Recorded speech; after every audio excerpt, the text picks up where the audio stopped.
السؤال ده جالي كتير قوي الفترة اللي فاتت، ايه الفرق بين if I was وايه الفرق بين if I were؟ تعالوا نشوف النهارده ايه الفرق ما بينهم.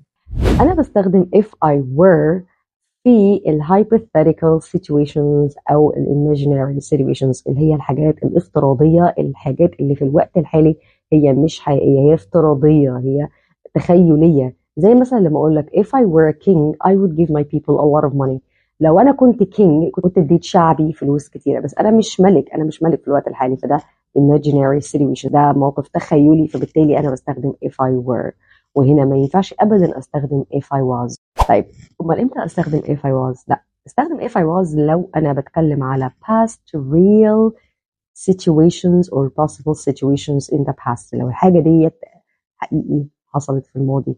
زي مثلا لما اقول لك if I was rude yesterday I apologize. If I was rude yesterday I apologize. لو كانت طريقتي امبارح مش لطيفة، كانت وقحة شوية، أنا بعتذر لك I apologize. هنا I use if I was، وما ينفعش استخدم if I were لأن ده مش موقف تخيلي ولا موقف hypothetical افتراضي. امتى كمان اقدر استخدم if I was؟ بستخدم if I was في a reported speech. فمثلا جملة زي ديت direct speech وأنا عايزة أحولها ل reported speech، ما عنديش أبدا أي اختيار إن أستخدم if I were، ولازم أستخدم if I was. He asked if I was ready، وما ينفعش أبدا أستخدم if I were ready. خلي بالك من معلومة في الآخر عايزة أقول لك عليها، إن native speakers للأسف في الانفورمال لانجوج ساعات كتيرة بيستخدموا if I was instead of if I were في hypothetical situations. بس طبعا انت لو بتمتحن في الايلتس او انت بتمتحن في امتحان اكاديمي او في سنة دراسية اياك تعمل حاجة زي كده، ولازم تبقى عارف كويس قوي انك لازم تستخدم if I were في hypothetical situations. تعالوا دلوقتي ناخد بعض الامثلة ونشوف انت تقدر تستخدم فيهم if I were ولا if I was.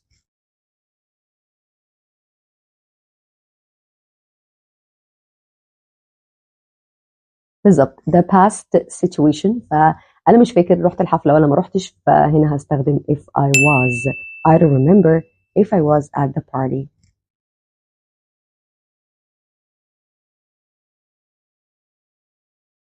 برافو عليك. هنا ما قداميش أي other options، لازم أستخدم if I were you، لأن أنا عمري ما أنا هبقى أنت وأنت هتبقى أنا، فدوت hypothetical situation، فهستخدم if I were you. If I were you I would go to the party.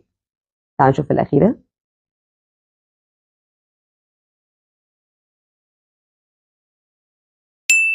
برافو عليك.